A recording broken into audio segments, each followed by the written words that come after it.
Programme जारी। आज के इस लाइव सेशन में आप सभी का खैर मकदम है। हस्बे मामूल हस्बे रिवायत हमारी ऑडियो वीडियो क्वालिटी के हवाले से हमें चैट सेक्शन में मुत्तला फरमाएं ताकि बाज़ाब्ता तौर पर आज की क्लास का आगाज़ किया जा सके। जैसा कि आप जानते ही हैं कि गुज़िश्ता 3 सेशन से हम फसाहत व बलागत, जिसमें हम इल्म मानी, इल्म बयान और इल्म बदी का मुताला कर रहे हैं, क्योंकि फसाहत की जो इमारत तामीर होती है उसके सुतून हैं इल्म मानी, इल्म बयान और इल्म बदी। पहले हमने इल्म मानी की तफसील को समझा, उसके बाद इल्म बयान को समझने की कोशिश की। इल्म बयान में मौजूद सनतों का हमने जायज़ा लिया और फिर इल्म बदी को हमने समझा। इल्म बदी की 2 किस्में हैं, सनाए मानवी और सनाए लफ्ज़ी। पहले हमने सनाए लफ्ज़ी को पढ़ा। सनाए लफ्ज़ी में जो सनतें थी उन तमाम तर सनतों का हमने इहाता किया, उनकी मिसालों के ज़रिए से उनकी तारीफ़ को समझने की कोशिश की। और आज हम इंशाअल्लाह तबारक ताला देखेंगे सनाए मानवी। सनाए मानवी को देखने के बाद, पढ़ने के बाद बहुत सारे सवालात हैं, उन सवालात को हम हल करने की कोशिश करेंगे ताकि बेहतर अंडरस्टैंडिंग आप में डेवलप हो सके। सबसे पहले सनाए मानवी किसे कहते हैं उसको हम समझने की कोशिश करते हैं। अगर मानों में खूबी पैदा करके कलाम की खूबसूरती और तासीर में इजाफ़ा किया जाए तो उसे सनाए मानवी कहेंगे। जिस तरीके से सनाए लफ्ज़ी में लफ्ज़ों के ज़रिए से शेर की हुस्न को बढ़ाया जाता था, बिल्कुल उसी तरीके से मानी के ज़रिए से खूबी पैदा की जाती है, कलाम की तासीर को, उसकी खूबसूरती को बेहतर से बेहतरीन बनाया जाता है। इसे सनाए मानवी कहते हैं। सनाए मानवी की बहुत सारी किस्में हैं, बहुत सारी सनतें हैं। आगाज़ होता है सनत तज़ाद से। कल के सेशन में मैंने आपको बताया था सनत तज़ाद ही को सनत तबाक भी कहा जाता है। बाज़ मरतबा ऑप्शन में तज़ाद की बजाय तबाक लिखा होता है और नावाक़फ़ियत की बुनियाद पर स्टूडेंट सवालात गलत कर देते हैं। जैसे सनत तजनीस। सनत तजनीस को उर्दू शोरा और अरबी शोरा मुख्तलिफ़ नामों से जानते हैं। कल के लेक्चर में मैंने वजाहत की थी। कमेंट सेक्शन में बताइएगा कि सनत तजनीस को और किस नाम से जाना जाता है। अब सनत तज़ाद व तबाक बहुत मुश्किल नहीं है, जो आसान है उसको हम पढ़ कर गुज़र जाएंगे। जाहिर सी बात है, तज़ाद ज़िद के माना में आता है। तो अगर शायर किसी शेर में 2 ऐसे लफ्ज़ों का इस्तेमाल करता है जो एक दूसरे की ज़िद हो, जो एक दूसरे के मुतज़ाद हो, उसे सनत तज़ाद कहते हैं या फिर तबाक कहते हैं। मिसाल के तौर पर, खिरदमंदों से क्या पूछो कि मेरी इब्तिदा क्या है। खिरदमंदों से क्या पूछूं कि मेरी इब्तिदा क्या है, कि मैं इस फ़िक्र में रहता हूँ मेरी इंतहा क्या है। तो यहाँ पर इब्तिदा और इंतहा। खिरदमंदों से क्या पूछूं, खिरदमंदों अक्ल वालों से मैं क्या पूछूं कि मेरी इब्तिदा क्या है, कि मैं इस फ़िक्र में रहता हूँ मेरी इंतहा क्या है। अब बड़ा गहरा शेर है, तफसील में ना जाते हुए हम यहाँ पर जो है इसको बस यूँ ही सनद समझ कर गुज़र जाते हैं। इसकी तशरीह करने में काफ़ी वक्त दरकार होगा, या फिर आखिर में आप याद दिलाइएगा, इस पर हम बात करेंगे। आलम अरवाह में जब अल्लाह रब्बुल इज़्ज़त ने हम सभी को जमा किया था, यही तो पूछा था, अलस्तु बिरब्बिकुम, क्या मैं तुम्हारा रब नहीं। सब ने फरमाया था कालू बला, बेशक तू हमारा रब है।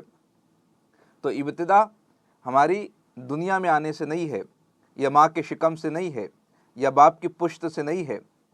जब माँ के रहम में हम नहीं थे, बाप की पुश्त में नहीं थे, उससे पहले भी हम कहीं मौजूद थे, आलम अरवाह में मौजूद थे। लेकिन कुरान मुक़द्दस को जब हम पढ़ते हैं तो उसमें हमें मुख्तलिफ़ सूरत नज़र आती है कि हमने नुतफ़ा से मज़गा में तब्दील किया, गोश्तों का लोथड़ा, फिर वो हड्डियाँ, फिर वो जान पैदा की जाती है, रूह फूकी जाती है। खैर बाद में देखते हैं तफसील। तो यहाँ पर इब्तिदा और इंतहा 2 लफ्ज़ों को इस्तेमाल किया है शायर ने, दोनों एक दूसरे की ज़िद है। मज़ीद मिसालों के ज़रिए से समझ लेते हैं। अय हम नफ्स न पूछ जवानी का माजरा, अय हम नफ्स न पूछ जवानी का माजरा, मौजे नसीम थी, इधर आई उधर गई। अब इसमें आई और गई, तो आना और जाना दोनों एक दूसरे की ज़िद है। कुछ तेरी बात को सी बात नहीं, एक हाँ है तो पाँच सात नहीं। अब यहाँ पर हाँ और ना, अब देखो ये किस तरीके से होता है। जैसे आपका रिजल्ट लग गया, जारिफ आपने हासिल कर लिया। अब जारिफ हासिल करने से पहले आपने जिन 4 दोस्तों के साथ ट्रिप में जाने का मशवरा बनाया था, तो ट्रिप में जाने का मशवरा जो आपने बनाया था कि हम एग्ज़ाम देने के बाद भले रिज़ल्ट जो भी आए, हमको जाना है इस मकाम पर इस तारीख को, लेकिन किसी का जारिफ हुआ, किसी का नेट हुआ, किसी का पीएचडी हुआ, मूड जो है वो डिसमूड हो ही जाता है। तो वही है, कुछ तेरी बात को सी बात नहीं, पायदारी नहीं है, तुम अपने बात में मजबूत नहीं हो, अपनी ज़ुबान पर कायम नहीं, एक हाँ है तो पाँच सात नहीं। अब इसको हम दूसरी मिसालों के ज़रिए से भी समझ सकते हैं। फिल वक्त आप इतना समझ लीजिए कि हाँ और ना दोनों एक दूसरे की ज़िद है, और शायर ने यहाँ पर सनत तज़ाद का इस्तेमाल किया है। जैसे ये शेर, सुबह होती है शाम होती है, उम्र यूँ ही तमाम होती है। तो सुबह और शाम दोनों एक दूसरे की ज़िद है, ठीक है। सुबह होती है शाम होती है, उम्र यूँ ही तमाम। जी निशात आफरीन, मैं इस पर आपके सवाल पर कल मैं बहुत तफसील में बात कर चुका हूँ। अगर आपने नहीं देखा तो एक मरतबा उसको ज़रूर देख लीजिएगा। अगर इस शेर को मैं दोबारा से आपको बताऊं, कुछ तेरी बात को सिवात नहीं, एक हाँ है तो पाँच सात नहीं, इसमें सियाक़तुल आदात का भी की सनद भी नज़र आती है। क्यों नज़र आती है? क्योंकि इसमें आदात का जिक्र किया गया है। उम्र दराज मांग के लाए थे 4 दिन, 2 आरज़ू में कट गए 2 इंतज़ार में। हाय गाफिल वो क्या जगह है जहाँ 5 जाते हैं 4 फिरते हैं। तो इस तरीके से मुख्तलिफ, हाँ बात और सिबात ये भी हो सकता है। Very good. सनत नाकिस व ज़ायद बात व सिबात, क्योंकि बात में सो की कमी है और सिबात में से का इजाफा है। तो इस तरीके से मुख्तलिफ सनतें इसमें हो सकती है। कल के सेशन में मैंने तफसील बताई थी, उम्मीद कवी है आपको याद होगा। ना भी याद हो आप इस तरीके से कमेंट कीजिएगा या पूछ लीजिएगा, मैं आपको बताने की मुकम्मल कोशिश करूँगा इंशाअल्लाह तबारक ताला। तो इसके अंदर आपको सनत तज़ाद भी नज़र आता है, इसमें आपको सनत सियाक़तुल आदात भी नज़र आ जाएंगी, और इसमें आपको सनत नाकिस व ज़ायद भी देखने को मिल जाएंगी। आगे बढ़ते हैं। सनत तबाक के बाद सनत ईहाम। सनत ईहाम को मैं बहुत ज़्यादा आपको तफसील से पढ़ाऊँगा जब यूनिट नंबर 9 में तहरीक ईहाम गोई, इसका जब मैं सबक आपको पढ़ाऊँगा वहाँ पर मैं सनत ईहाम को और भी ज़्यादा तफसील से पढ़ाने की कोशिश करूँगा। और यूनिट नंबर 10 ख़त्म होने के बाद हमारी जो अगली यूनिट रहेंगी वो यूनिट नंबर 9 रहेंगी। यूनिट नंबर 9 को मैं इसलिए अहमियत देता हूँ कि इस यूनिट के असरात बकाया तमाम यूनिट्स पर देखने को मिलते हैं। तो हमने अभी 10 नंबर यूनिट पढ़ी, क्योंकि हमारा जो मेथड था बैच के आगाज़ पर ईज़ी टू हार्ड की तरफ बढ़ना। तो ईज़ी यूनिट नंबर 10 ईज़ी है बनिस्बत दिगर यूनिट्स के, तो हमने इससे हमारे बैच की शुरुआत की थी। अब हम यूनिट नंबर 9 की तरफ बढ़ेंगे और फिर यूनिट नंबर 9 हो जाएंगी, तो उसके बाद जो सिलसिला चल रहा है यूनिट नंबर 1, 2 और इस तरीके से फिर हम आगे बढ़ते रहेंगे। ठीक है, आगे बढ़ते हैं। यहाँ पर हम समझ लेंगे सनत ईहाम।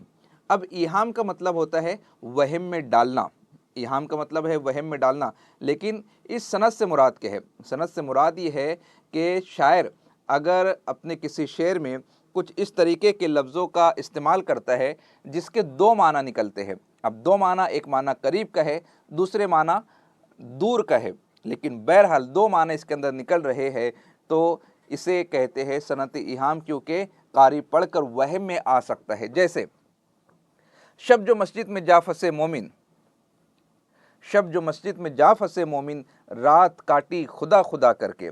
अब यहाँ पर क्या है? शब जो मस्जिद, रात काटी खुदा खुदा करके, मतलब अल्लाह अल्लाह कर रहे थे, इबादत कर रहे थे। नहीं, ऐसा नहीं है। इसके 2 माना निकल रहे हैं। 2 माना किस तरीके से निकल रहे हैं कि शब जो मस्जिद में जा फंसे मोमिन, वो नमाज पढ़ने के लिए नहीं गए थे, वो हल्के में बैठने के लिए नहीं गए थे, वो दर्स तदरीस में बैठने के लिए नहीं गए थे, वो तो बस पहुँचे थे और किसी सबब से उनको रोक लिया गया, तो इबादत में मशगूल नहीं थे। वो तो इस बात का इंतज़ार कर रहे थे कि कब अज़ान फ़ज्र हो, रात ख़त्म हो और मुझे निकलने का मौका मिल जाए। रात काटी खुदा खुदा करके, ये रात किसी तरह टल जाए, ख़त्म हो जाए। बड़ी मुश्किल से वो रात काटी उन्होंने। अल्लाह अल्लाह करके नहीं, खुदा खुदा करके, क्योंकि उसके बगैर निकलने का कोई रास्ता भी नहीं। उमूमी तौर पर मैं यहाँ पर किसी पर टिप्पणी नहीं कर रहा हूँ, समझाने के लिए बता रहा हूँ। कभी कभार ऐसा होता है, नमाज इशा के बाद मस्जिद में इज्तिमा होता है, जलसा होता है, दर्स तदरीस का सिलसिला होता है, कोई एक चौक चौराहे पर भटकता हुआ मुसाफिर या कोई ऐसा ही गली मोहल्ले का लड़का, कोई शख्स आ जाता है, तहारत की गर्ज से आ जाता है, वज़ू की गर्ज से आ जाता है, लेकिन आने के बाद मौलवी साहब, हाफिज़ साहब, मुबल्लिग साहब उन्हें पकड़ लेते और कहते हैं कि भैया बैठ जाइए 10 मिनट। अब वो 10 मिनट बोलकर बैठाते हैं और कभी कभी घंटा 2 घंटे तक तकरीर ख़त्म नहीं होती, वो इज्तिमा ख़त्म नहीं होती। तो उसकी बिल्कुल वही कैफियत होती है जो मोमिन साहब की कैफियत थी। जिस तरीके से मोमिन साहब रात गुजरने का इंतज़ार कर रहे थे मस्जिद से निकलने के लिए, वो बंदा भी तकरीर ख़त्म होने का इंतज़ार कर रहा होता है, क्योंकि दरमियानी तकरीर में से उठकर जाना थोड़ा सा मुनासिब मालूम नहीं होता। 4 लोग देखते हैं, निगाहों से डर भी लगता है। आज का मामला बड़ा अजीब हो चुका है, हम दुनियावी मामला से डरने और खौफ करने लग गए हैं। खौफ आखरत और खौफ खुदा बिहम्दी ताला सब के दिलों में मौजूद है, लेकिन आप देखिएगा हम तन्हाइयों में गुनाह कर लेते हैं, क्योंकि शायद वो एहसास मुर्दा हो गया है कि खुदा देख रहा है। लेकिन 4 लोगों के दरमियान गुनाह करने में शर्म लगती है, सीसीटीवी के दरमियान कुछ हरकत करने में झिझक महसूस होती है, क्योंकि वो देख रहे हैं।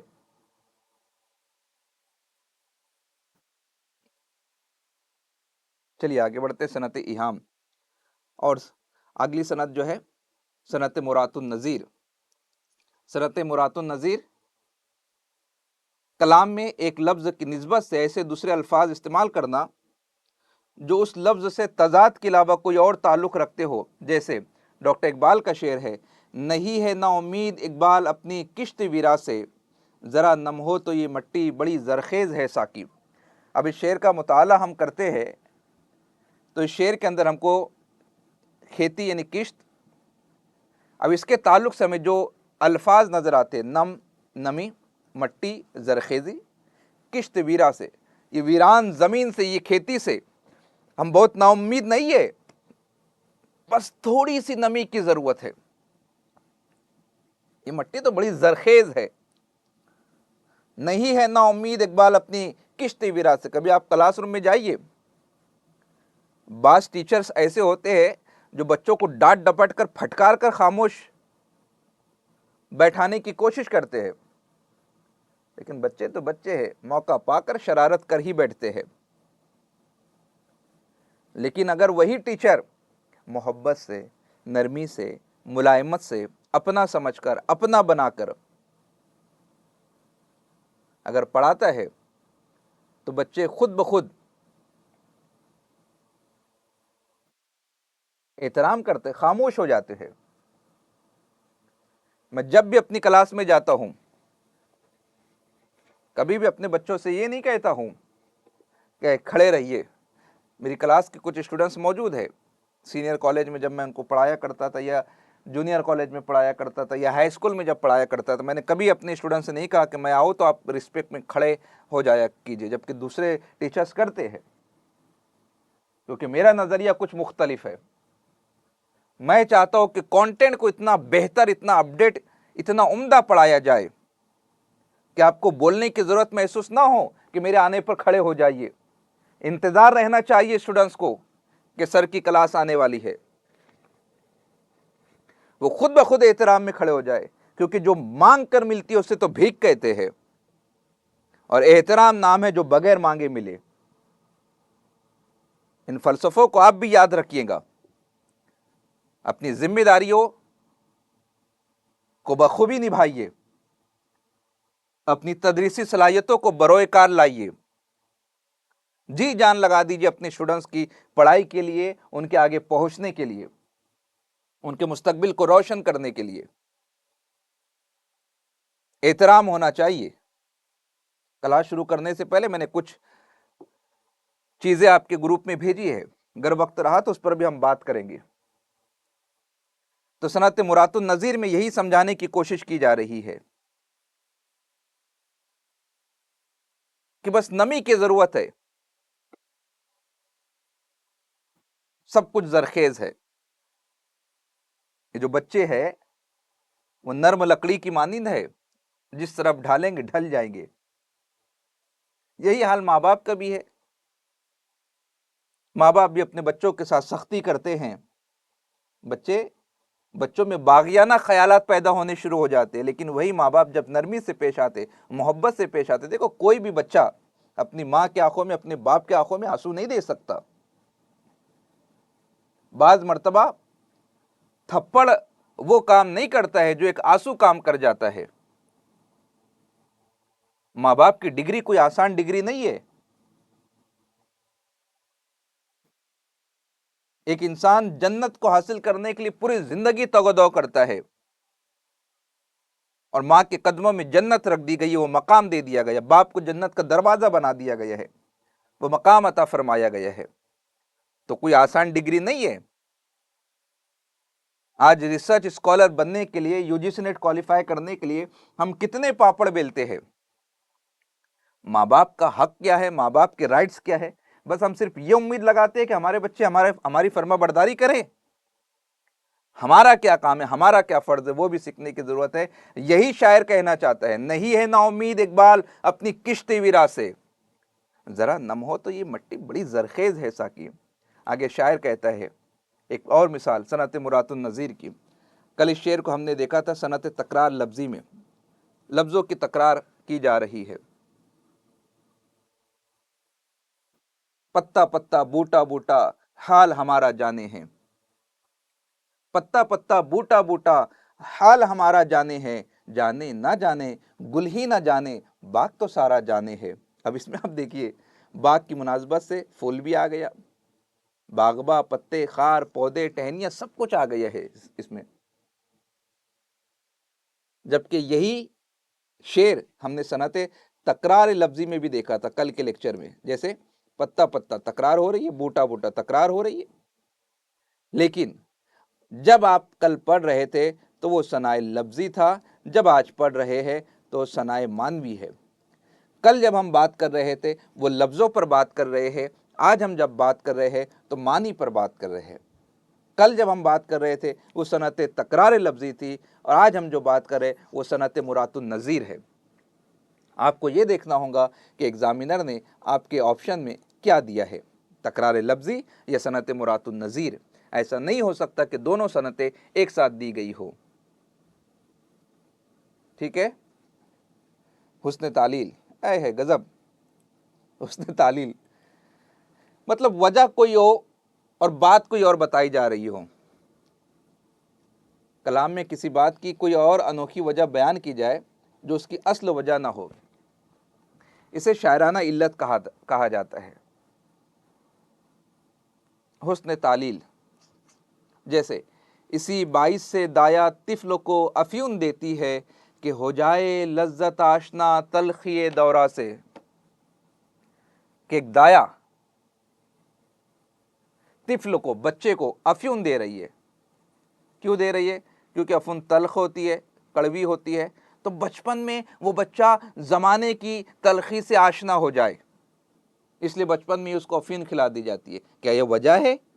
नहीं, ये वजह नहीं है। अफ्यून असल में इसलिए दिया जाता था बच्चों को, अब तो माएँ नहीं देती है। हाँ, उसका मुतबादिल है, उस पर भी बात करूँगा, सिर्फ सनद थोड़ी पढ़ानी है, और भी कुछ बोलना है। अफ्यून देती है। अफ्यून देने का फलसफा ये था कि बच्चा सो जाए। माँ के लिए उमूर खानादारी निभाना, बच्चों को पालना पोसना परवरिश करना, घर के काम काज करना बड़ा कठिन होता है, बहुत कठिन होता है। जब माँ के काम करने का वक्त होता है, जब बच्चा जाग रहा होता है, जब माँ के सोने का वक्त होता है बच्चा जाग रहा होता है, बड़ा अजीब मामला होता है। तो पहले अफ्यून दे दिया जाता था, ठीक है, कड़वी होती, लेकिन बच्चों से देर तक सोता रहता था। बच्चा जब 2-4 घंटा सो जाए तो अम्मी जान जो है घर का काम काज बहुत सारा अदा कर लिया करती थी। तो असल वजह क्या है? घर का काम काज करना, कुछ देर सुला देना।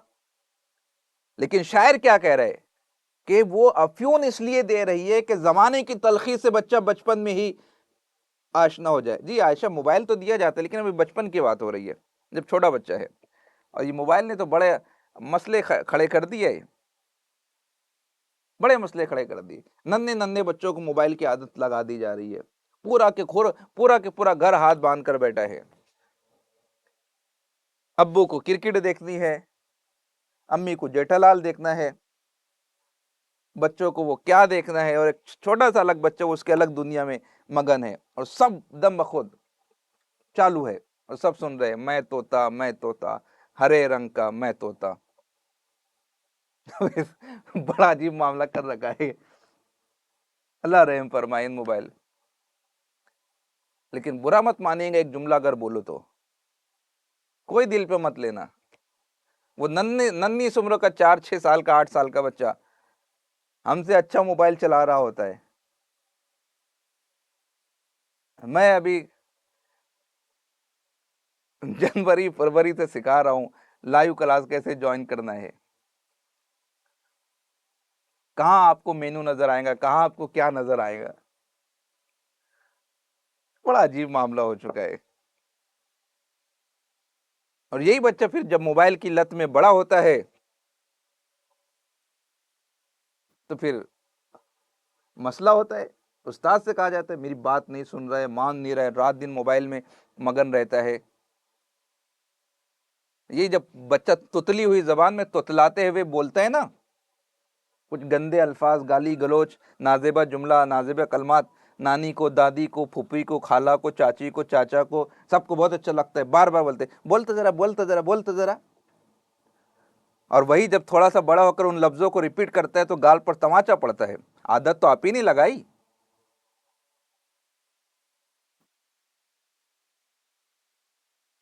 सारी चीजें अब आदत तो आप ही नहीं लगाई है। चलिए आगे बढ़ते हैं। हुस्न तालील की दूसरी मिसाल। प्यासी थी जो सिपाहे खुदा 3 रात की, साहिल से सर पटकती थी मौजे फुरात की। साहिल से सर पटकती थी मौजे फुरात की। प्यासी थी जो सिपाही, अब वो दरियाए फुरात, उसकी मौजे जो है साहिल से आकर सर पटक रही थी। अब सर पटकने का सबब क्या है कि इमाम हुसैन और उनके आवान अंसार 3 दिन से भूखे प्यासे थे। भूखे प्यासे रहने की वजह से पानी को देखा नहीं गया और वो साहिल से आकर अपना सर पटक रही थी। लमसे लबे हुसैन को तरसा है आब रेत पर। क्या ख्याल है यार, दिल निकाल के रख दिया है।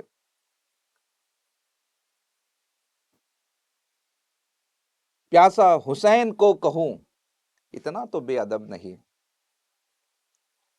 प्यासा हुसैन को कहूं इतना तो बेअदब नहीं, लमसे लबे हुसैन को तरसा है आब रेत पर।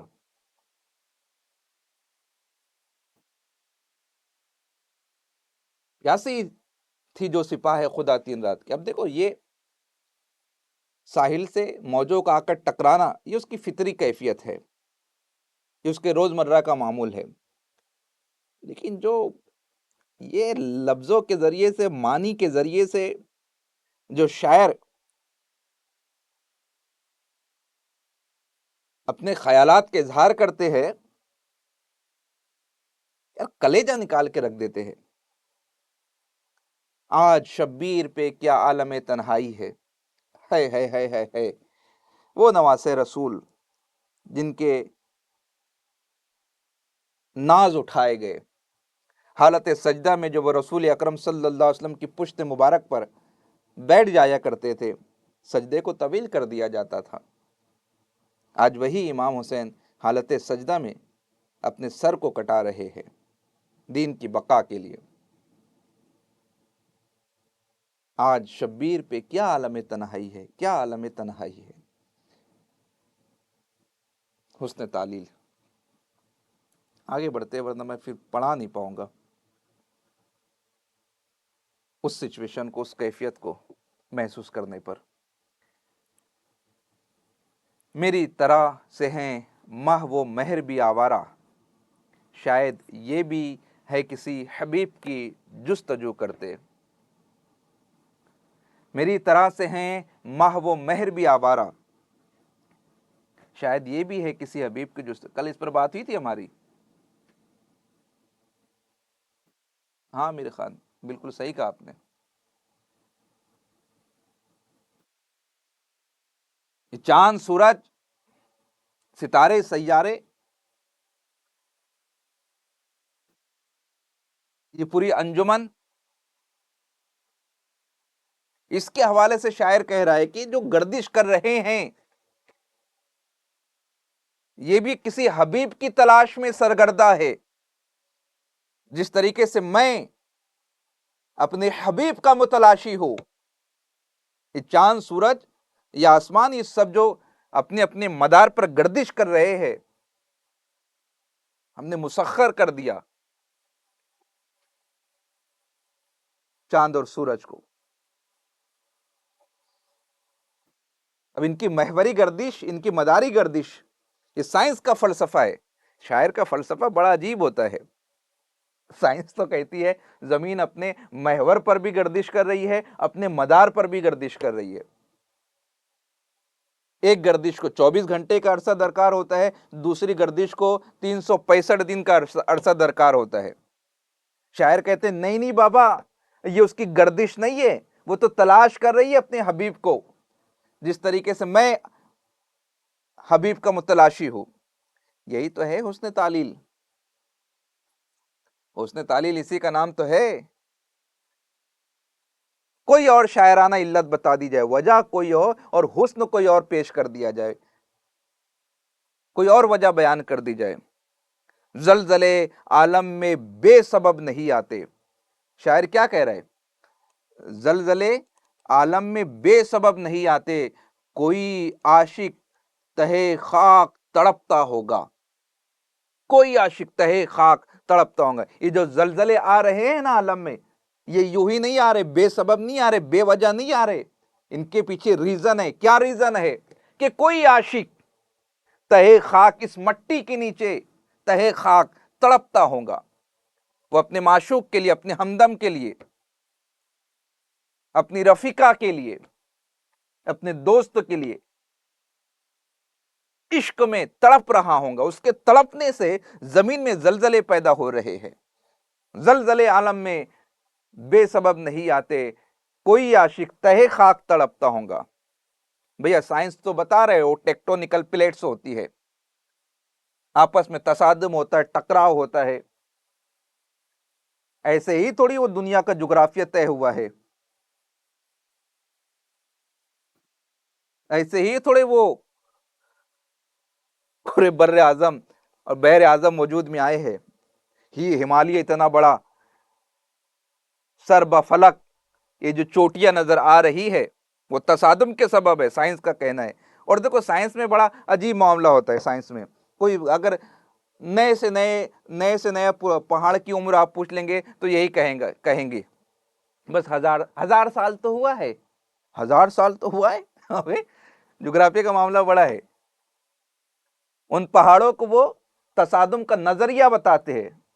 लेकिन आओ कुरान को पढ़ो, कुरान क्या कहता है।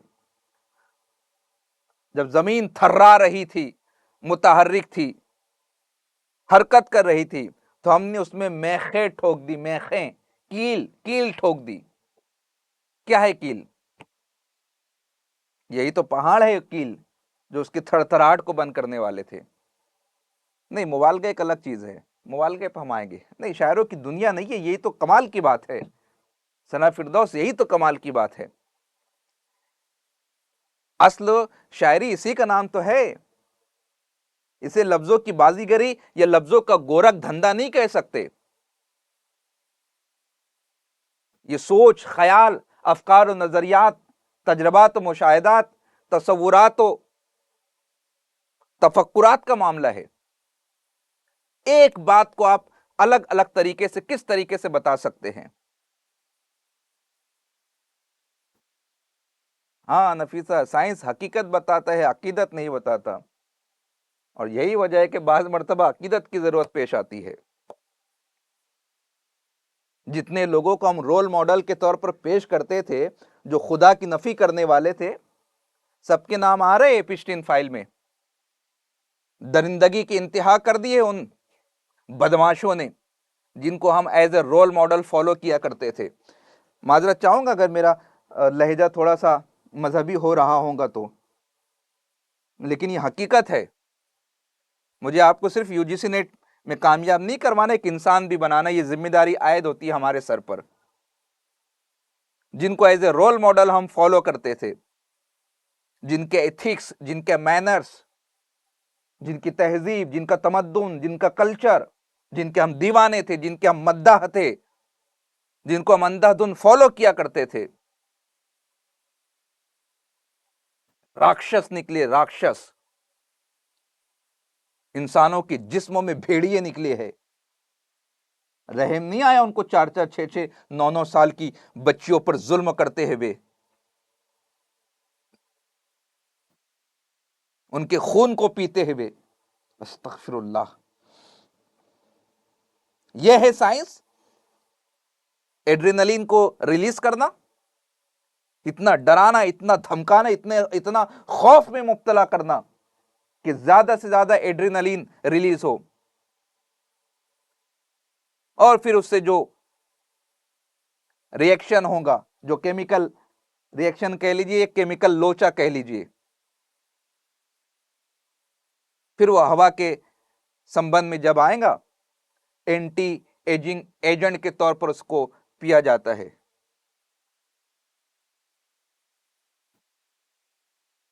इन्हीं को फॉलो कर रहे थे हम।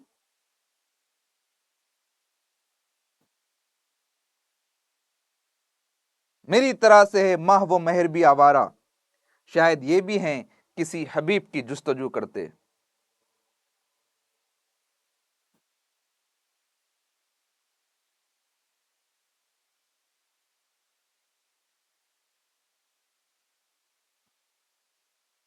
सनत मुबालगा, आ जाइए, सनत मुबालगा पर बात कर रहे थे हम।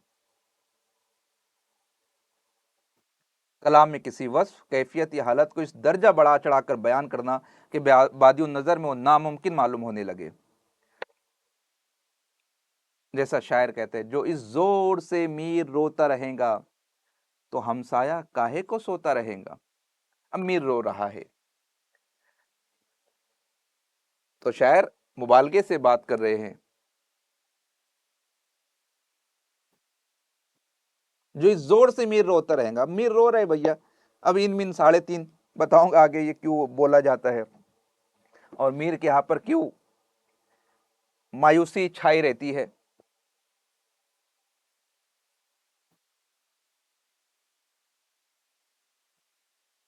क्योंकि नफ्सियाती तौर पर यूनिट नंबर 9 में हम मीर के हवाले से पढ़ेंगे और तफसील से पढ़ेंगे, लेकिन यहाँ पर मुबालगे की इंतहा। कोई अगर आदमी देखो, तो पहली बात तो हमारा हमारा समाज जो है ना, वो पहले से मेंटेलिटी बना देता है। अगर बच्ची रो रही होती है ना, तो माँ बाप थोड़ा सा अवॉइड कर देते, नज़रअंदाज कर देते। लड़का रोता है ना, माँ उसको ताने देती है, लड़का होकर रोता है, लड़का होकर रोता है, बेशरम। मतलब लड़के को रोने भी नहीं दिया जाता भैया। क्यों? दिल नहीं है हमारे पास, जिगरा नहीं है हमारे पास, दर्द नहीं होता हमको। वो फिल्मों तक ठीक है, मर्दों को दर्द नहीं होता है, रियल में होता है। तो पहली बात तो बच्चे रोते नहीं है, या मर्दों को रोना बोले तो वैसा समाज, सोसाइटी इजाजत नहीं देती उसकी।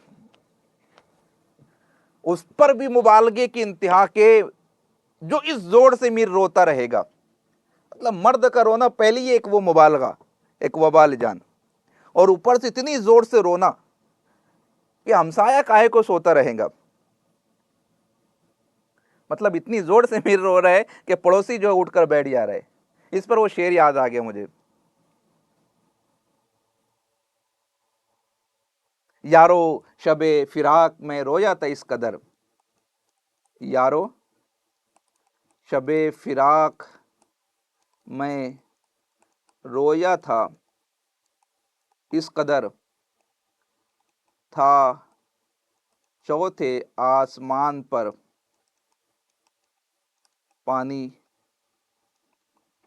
कमर कमर।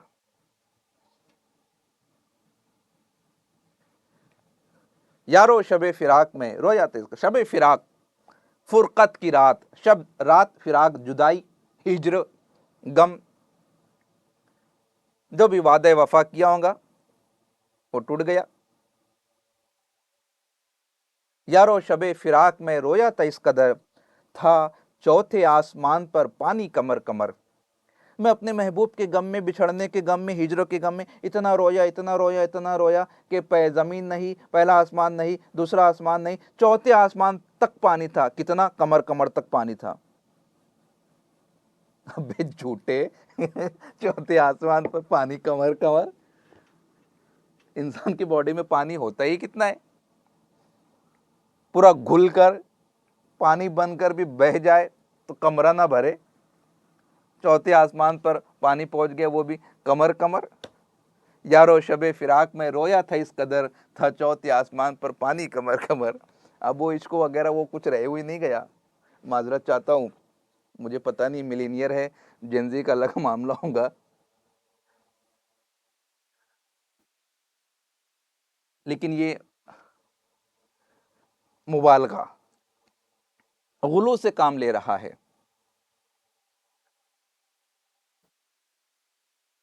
मुबालगे से काम ले रहा है, अपना दर्द बता रहा है, अपनी तकलीफ बता रहा है, शिद्दत गम का इजहार कर रहा है किसी चीज को बताने के लिए।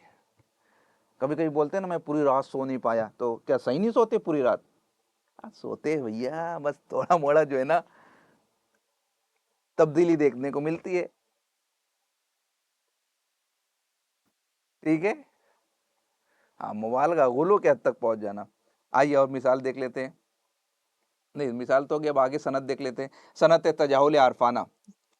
तजाहुल आरफाना, आरफाना आरिफ मतलब पहचानना, तजाहुल जहालत से काम लेना, अनजान बन जाना, सब कुछ जानते बूझते हुए अनजान बन जाना। तो किसी चीज को जानते हुए अनजान बन जाना।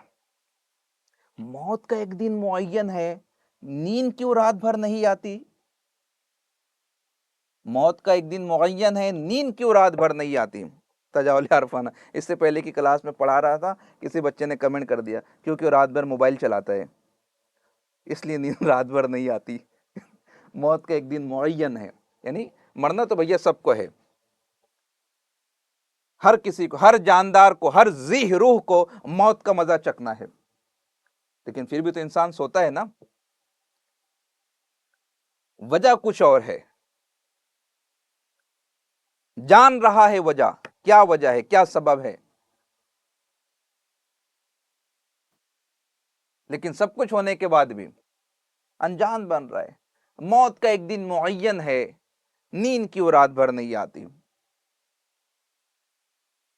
तो इस तरीके से सनत तजाहुल आरफाना का इस्तेमाल किया जा रहा है। सनत तलमी,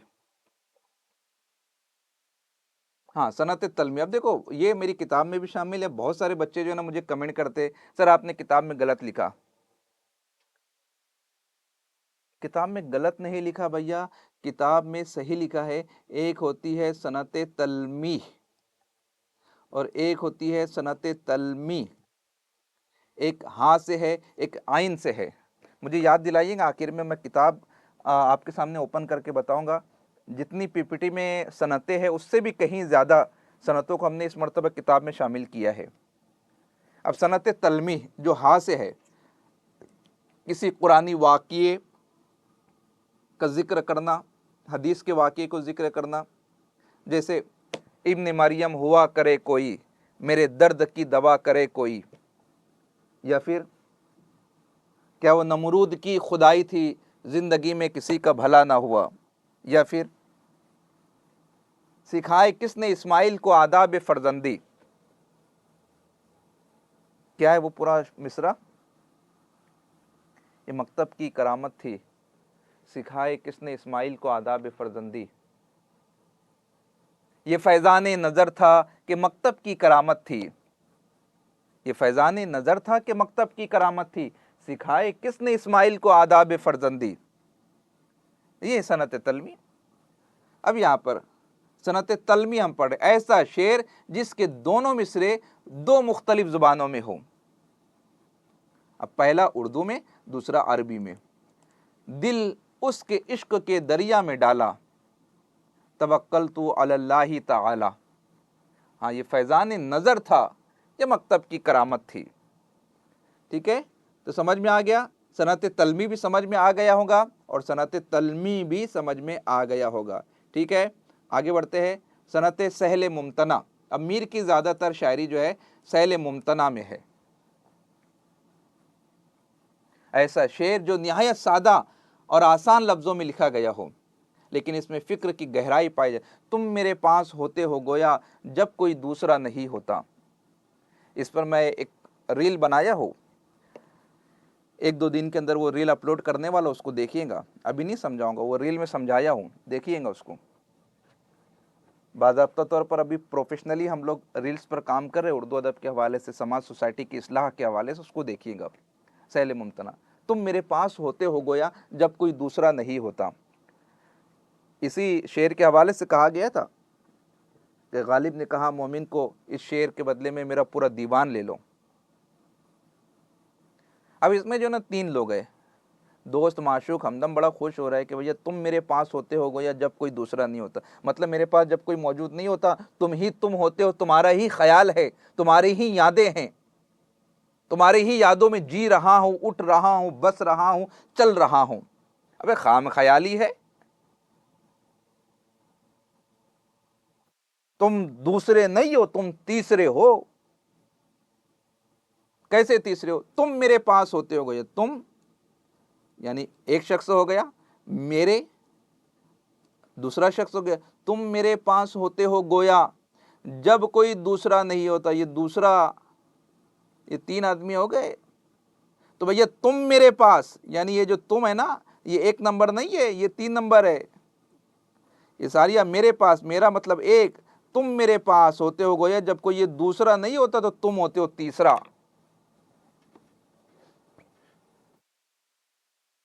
तो जो तुम आप पहले समझ रहे हो, तुम पहले वाले नहीं हो, तुम तीसरे हो। ज्यादा कुछ होने की जरूरत नहीं है। पढ़ेंगे इसको हम आगे, तफसील के साथ देखेंगे।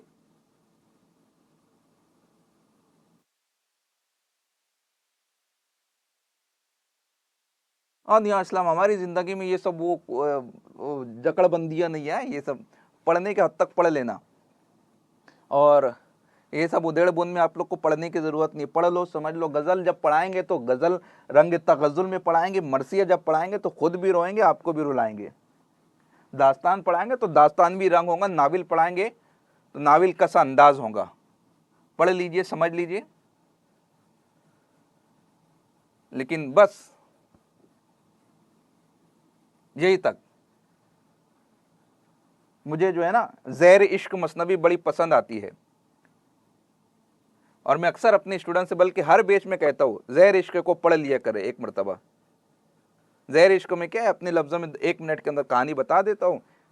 एक निब्बा है, एक निब्बी है, दोनों समाज सोसाइटी से जो है वो दूर होकर अपने इश्क की दास्तान को परवान चढ़ा रहे हैं।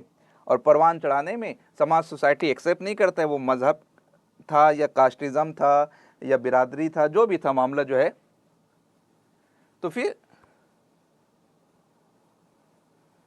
दोनों ये तय कर लेते हैं कि अब हमको समाज सोसाइटी में नहीं जीना, अब हम अपनी ज़िंदगी का ख़ात्मा कर देंगे। तो ख़ात्मा कर देंगे, कैसे कर देंगे? जहर लाया जाता है और जहर दोनों पी लेते हैं, दोनों पी लेते हैं, तो दोनों मर गए। तो मर गए तो पता कैसे चला? पता ऐसे चला भैया, वो बच्ची ने जो है थोड़ा, वो थोड़ा सा जुनून रहता है ना कुछ कर गुजरने का, वो इश्क जो है ना मानता नहीं ना, तो कुछ ज़्यादा पी ली थी, बच गया कम। लड़के ने पिया, कुछ देर के बाद, कुछ दिनों के बाद होश आ गया, होश आ गया, जिंदा है। जिंदा रहने के बाद बता रहा है कि पूरी दास्तान वो सुना रहा है, पूरी दास्तान सुना रहा है, ज़हर इश्क जो है इस तरीके से। मेरे भाइयों, कभी भी गलती मत करना। लेडीज़ फर्स्ट, लेडीज़ फर्स्ट कहते हैं ना, लेडीज़ फर्स्ट। पहले बोतल ऐसा कुछ मरल आ गया तो पहले लेडीज़ फर्स्ट। और थोड़ी सी पी कर अगर आपको दिए ना तो देना, अरे पगली रुलाएंगी क्या, थोड़ा सा और, थोड़ा सा और, थोड़ा सा और, थोड़ा सा ज़्यादा पिला देने का। बेहोश हो जाएंगे, थोड़ी देर के बाद उठ के बता देना दूसरी जहर इश्क। लिखी जा सकती है।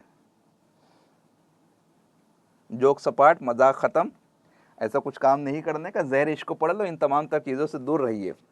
ठीक है, आगे बढ़ते हैं। सनत जमा।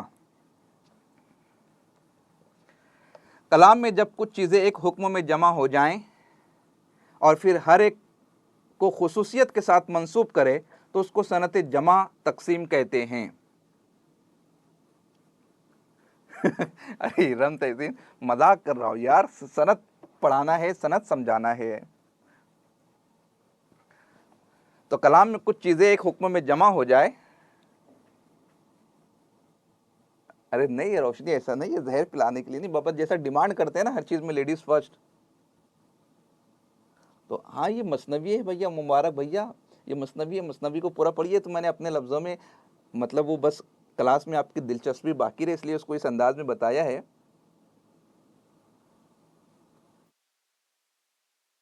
इस तरीके से, ठीक है।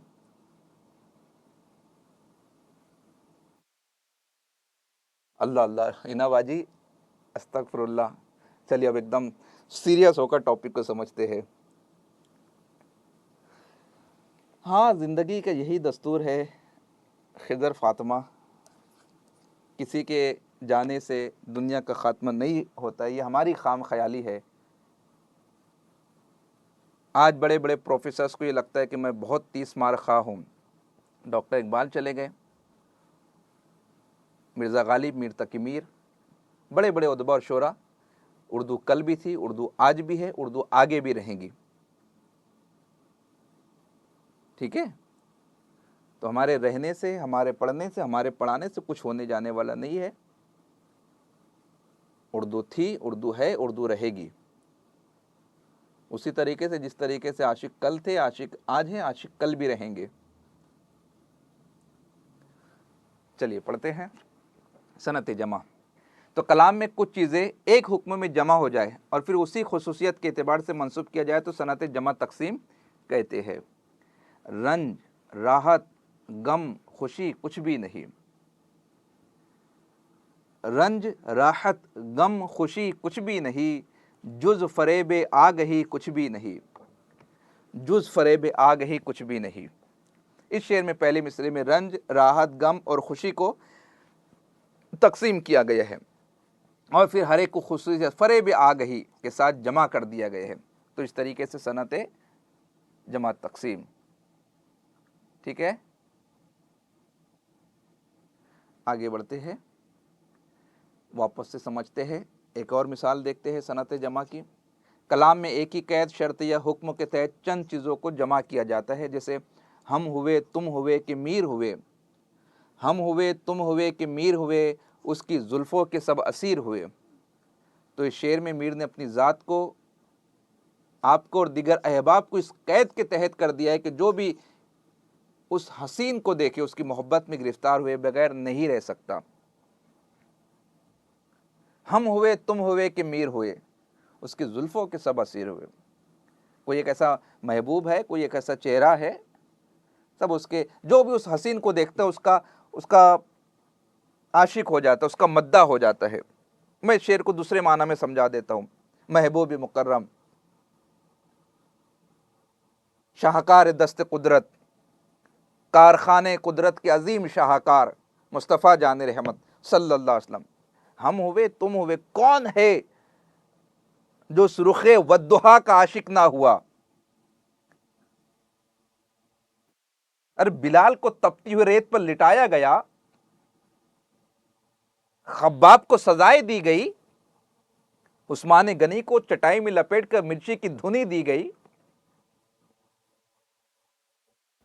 नमाज पढ़ने से रोका गया, खाना खाने से रोका गया, शाब अबी तालिब में 3 सालों तक के समाजी बाइकाट किया गया, अनाज फरोख्त करने वालों को जाने नहीं दिया जाता था, दूध बेचने वालों को, मवेशियों को उस तरफ जाने नहीं दिया जाता था, रिश्तेदारों अहबाब को जाने नहीं दिया जाता था। कभी दरख्तों के पत्ते चबा रहे, कभी चमड़ा चबा रहे हैं। 3 साल तक बाइकाट किया। लेकिन है वो चेहरा एक बार जिसने देख लिया, कुर्बान, जिन आंखों ने देखा है तैबा का मंजर, खुदा की कसम उन आंखों को चूम लूंगा। वो गलियां, वो रास्ते, वो चौराहे जहां से महबूब मुकर्रम गुजरा करते थे, रसूल मुअज्जम का गुजर जहां से हुआ करता था, वो रसूल जिनकी उम्मत में पैदा होने की दुआएं अंबिया मांगा करते थे,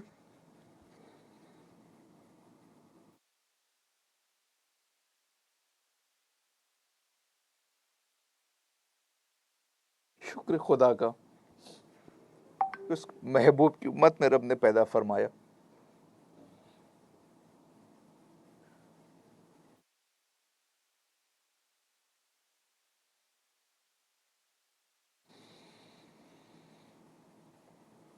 इश्क कीजिए अपने रसूल से,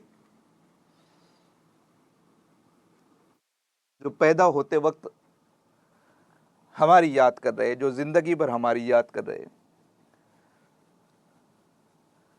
जो हम उम्मतियों के लिए कभी गारे हिरा में, कभी गारे सौर में सजदा रेज है।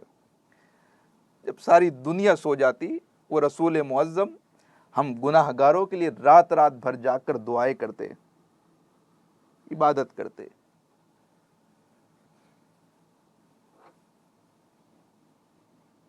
कौन है जो उनका मद्दा नहीं है? कौन है जो उनसे इश्क नहीं करता? कौन है जो उनके नगमे नहीं अलापता? कौन है जो उनकी मोहब्बत का दम नहीं भरता? आगे बढ़ते हैं। सनत जमा। रब्बी हबली उम्मत, रब्बी हबली उम्मती, रब्बी हबली उम्मती, रब्बी हबली उम्मती। अल्लामा अब्दुल रज़ाक भतरालवी, एक किताब है तज़किरतुल अंबिया, अल्लामा अब्दुल रज़ाक भतरालवी वो बयान करते हैं मुस्तफ़ा करीम सल्लल्लाहु अलैहि वसल्लम का जसद मुबारक कब्र शरीफ में उतारा जा रहा था। इस किताब में ये रिवायत दर्ज है कि लभाए रसूल में जुम्बिश महसूस हुई, लभाए मुबारका में।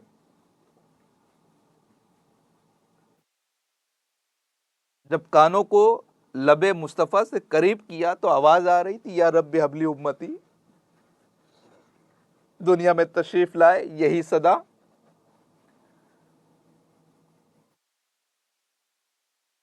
हम गुनहगारों के लिए हद दर्जा फिक्रमंद।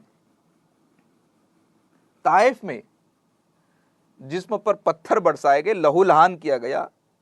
ताइफ पहुंचे थे, अब्द लैल मसूद तीनों भाई थे, दावत दी गई उनको,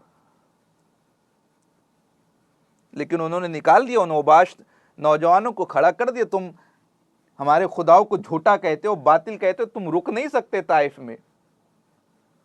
पत्थर बरसाए गए। बाग नखला के मुसाफिर पर सलाम। वो रसूल जिनकी राहों में फूलों की सेज सजाई जानी चाहिए थी, उस रसूल की राहों में कांटे बिछाए गए। खून से जूतियां नाले मुबारक भर चुकी, तर हो चुकी। फरिश्ता आया, आप कहें तो चक्की की दो पार्टों की तरह इनको पीस कर रख दिया जाए, खसो खाशाक की तरह उड़ा दिया जाए। हाथ उठाई, दुआ की, ऐ खुदा तूने मुझे रहमतुल लिल आलमीन बनाया है, ये कौम मुझे पहचानती नहीं है, तूने समझ अता फरमा, शऊर अता फरमा। बद्दुआ नहीं की, दुआएं की।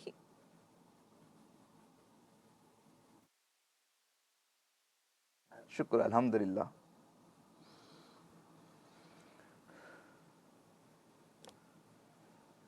देखा है वो मंजर हमने, ताइफ का मकाम, वो गलिया, वो चौराहा, वो दरख्त जहाँ बकरियां मौजूद होती, हजरत अस्मा मौजूद होते थे, हजरत सीमा, वो मस्जिद, हजरत दाई हलीमा का मकान, जिन आंखों ने देखा है तैबा का मंजर।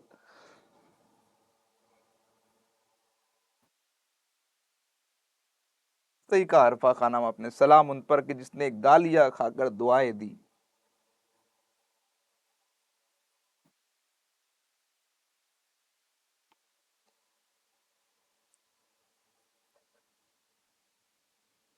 माजरत चाहता हूँ, सनत तफरीक को आप पढ़ लीजिएगा।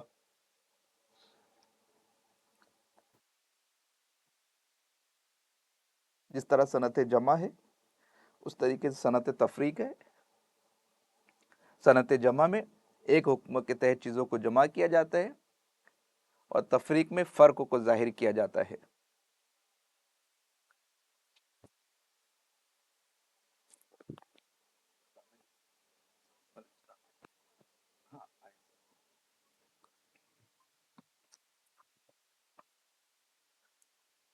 ठीक है, सवाल जवाब को हम यहाँ पर रोकते हैं।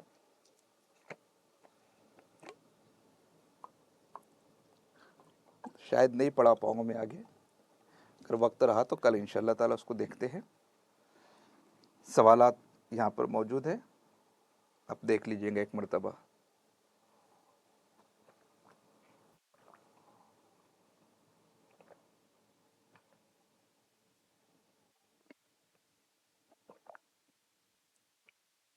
जी, तस्मिया लफ़ नशर भी मौजूद है, स्लाइड ही में मौजूद है, एक मरतबा पढ़ लीजिएगा। ठीक है,